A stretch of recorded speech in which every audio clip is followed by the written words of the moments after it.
Penyelesaian sengketa Blok Ambalat antara Indonesia dan Malaysia menurut hukum internasional harus dilakukan secara damai. Penyelesaian sengketa perbatasan di wilayah perairan berbeda dengan daratan yang lebih mudah menentukan batas-batas wilayah. Namun sengketa tersebut harus diselesaikan dan tidak berlarut-larut, sehingga menjadikan masalah sengketa Blok Ambalat makin sulit diselesaikan secara damai. Dalam hukum internasional publik, dikenal dua macam sengketa internasional, yaitu sengketa hukum dan sengketa politik. Berdasarkan pasal 33 Konvensi Den Haag 1899, pada intinya penyelesaian sengketa secara damai dibagi dalam dua kelompok, penyelesaian secara diplomatik dan penyelesaian secara hukum. Dasar hukum Malaysia untuk melakukan klaim atas Blok Ambalat yaitu berdasarkan Undang-Undang Essential Powers Ordinance yang disahkan pada bulan Agustus 1969. Malaysia menetapkan luas potensial laut sejauh 12 mil laut yang diukur dari garis dasar dengan menarik garis pangkal lurus menurut ketentuan Konvensi Hukum Laut 1958 mengenai laut teritorial dan contiguous zone. Berdasarkan undang-undang tersebut, selanjutnya Malaysia mendeklarasikan secara sepihak Peta Malaysia 1979 pada tanggal 21 Desember 1979. Selanjutnya, pada bulan Desember 1979, Malaysia mengeluarkan peta baru dengan batas terluar klaim maritim yang sangat eksesif di Laut Sulawesi. Peta tersebut secara jelas memasukkan kawasan dasar laut sebagai bagian dari Malaysia yang kemudian disebut Blok Ambalat oleh Indonesia. Hanya Malaysia sendiri yang mengetahui garis pangkal dan titik pangkal untuk menentukan batas wilayahnya. Dalam pergaulan internasional, suatu negara harus memberitahukan titik-titik pangkal dan garis pangkal laut teritorialnya agar negara lain dapat mengetahuinya.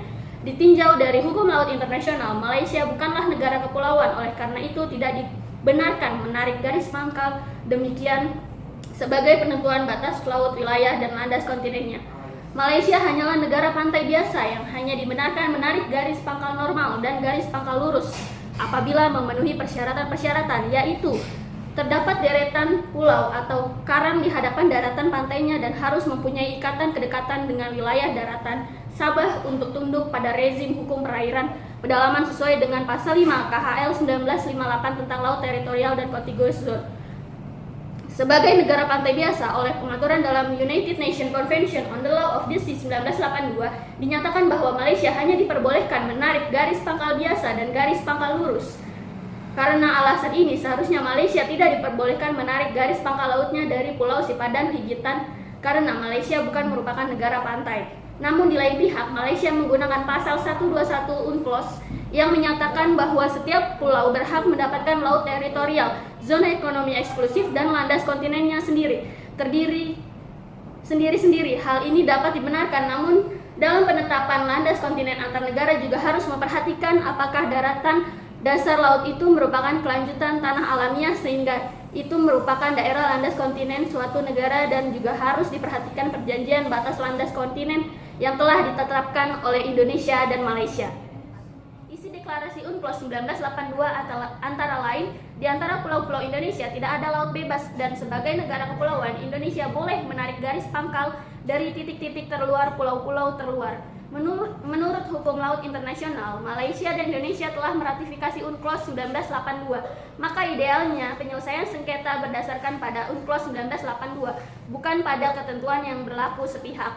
Menurut UNCLOS, proses penentuan garis batas landas kontinen mengacu pada pasal 83 yang mensyaratkan dicapainya solusi yang adil. Untuk mencapai solusi yang adil inilah, kedua negara dituntut untuk berkreativitas sehingga diperlukan tim negosiasi yang berkapasitas memadai. Perlu diperhatikan bahwa adil tidak selalu berarti sama jarak atau equidistance, sehingga dapat disimpulkan bahwa status hak berdaulat atas Ambalat belum sepenuhnya jelas. Belum ada garis batas maritim yang menetapkan atau membagi kewenangan kedua negara.